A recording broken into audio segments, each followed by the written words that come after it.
This is Brianna Noble on her horse Dapper Dan in Oakland, California, back in June. She was the first documented rider to join the Black Lives Matter protests, and she was the first of many. The images of Brianna and her fellow riders were so powerful and arresting because a lot of us hadn't seen this before. Nobody is going to ignore a black woman on a really big horse.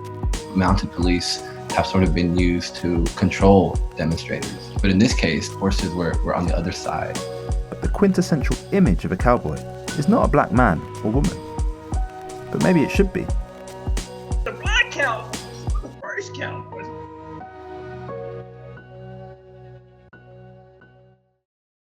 So what is a cowboy?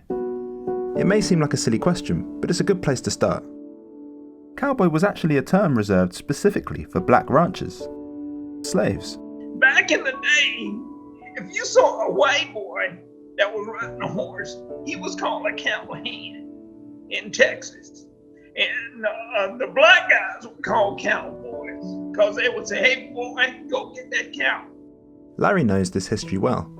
He comes from a long line of cowboys himself. My dad was a cowboy, my uncles were cowboys, and everybody I knew in my family were cowboys. And I asked my dad one time when I was about 6, I said, "Dad, where are the white cowboys?" He said, "Boy, they don't want to do this kind of work. It's like picking cotton. You know, it was a hard job." By 1860, over 30% of Texans were slaves. So really, it's not that surprising that many historians estimate that 1 in 4 cowboys were black. But Larry disagrees. He thinks there were many more. When they did the census, they would go out to a ranch and they would count the cowboys. But before the census men get there, they would hide about 30 or 40 cowboys in the woods, black cowboys in the woods, because they didn't want to pay taxes. After slavery was abolished, white cattle farmers had to hire these skilled African Americans because, as we'll see, along with the Mexican vaqueros, they were some of the best cattle ranchers in the country. And it's their stories that inspired the romanticism of the Old West. This is Nat Love. He was a cowboy. He was an expert marksman. They called him Deadwood Dick because he was good with a gun. He became one of the best cowboys in the world. And a lot of cowboys on TV, the white cowboys, they were imitating Deadwood Dick. Or Bill Pickett. He invented bulldogging, the act of wrestling cattle to the ground by their horns. Then there was Bose Ickard, who pioneered cattle drives on the famous Goodnight Loving Trail. And we have to mention Bass Reeves. He was the real Lone Ranger. He was probably the best marshal in the world. He captured over 3,000 convicts in his lifetime. And it wasn't just men. Johanna July was known for her ability to tame wild horses, and this gained the attention of the US Army, who hired her. Despite this long history, there has always been very little visibility for black cowboys. These were figures who were known in sort of regional context, but weren't really given the proper sort of national and international platform that they really deserved, right? But, you know, these are people whose names we do remember, but, you know, there are thousands of others who we don't. So if you're getting your history from Hollywood, your idea of cowboy culture might look like this. From the thrilling pages of life rides a man you must fear and respect. This is one of John Ford's classic westerns, The Searchers. The film is based on a novel by Alan LeMay, who took direct inspiration, according to his notes, from the story of a black man, Britt Johnson. In the film, of course, the hero is played by John Wayne, a man who, as it happens, openly supported white supremacy. And we've already mentioned how the Lone Ranger was whitewashed. They weren't going to accept him as a black man, so they put a black mask on a white. The way that Hollywood, whitewashed the whole cowboy story and the aesthetic, for the sake of American enterprise, bothers me. John Wayne, Marlboro Man, Clint Eastwood, the American cowboy was the white cowboy.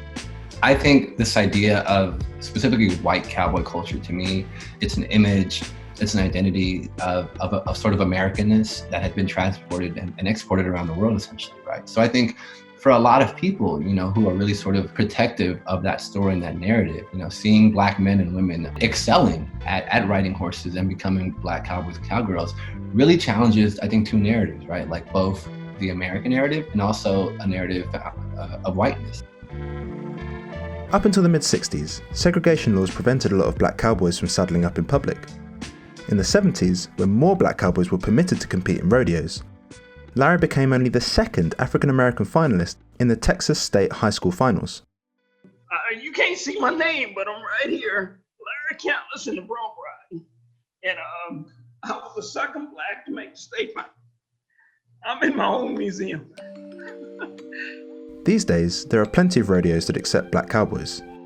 But there's one that's particularly special to the Black horse riding community: the Bill Pickett Rodeo. The only Black invitational rodeo in America. It celebrates the Black men and women who are keeping the cowboy tradition alive. It's riders of color from all over the country, and we're all like sharing our experiences, and it's just like the most dope thing ever. I love it. And there are plenty of Black horse riding groups across the country who haven't forgotten this history. In Philadelphia, they have a program, like in Detroit, like Compton Junior Equestrians down in Southern California. And in recent years, the image of Black cowboys has had much more influence in popular culture. At one point, to be a cowboy was like, nobody was hotter than you. So we want to bring that back. We want kids standing in line for, boots. You know what I'm saying? If Black folks knew where they could go to ride, I think that it would help a lot. Brianna, the Compton Cowboys, and many others are working to improve accessibility for Black horse riding. We're really just trying to promote inclusion and diversity in the equine industry. That's what gets me excited, highlight our legacy, our heritage, our contributions to the culture. Let us show our take on it, how we have done it for centuries. I know that our history runs deep with this, so I would love for the kids to learn about, and for me to learn about too, because that's one thing that horses will teach you. When you have to humble yourself, there is something new to learn every single day. There's lots of history about Black horse riding in the US that I didn't have time to talk about. For instance, the first winner of the Kentucky Derby in 1875 was a Black man, Oliver Lewis, and I didn't even mention the Buffalo Soldiers. So I've put lots of links in the description to further reading if you want to find out more. And if you want to read about the lives of urban cowboys, check out Walter Thompson Hernandez's book about his time with the Compton Cowboys. It's really good. If you want to see more videos from this series, go to the Guardian YouTube channel, and subscribe if you want to see new episodes as they come out.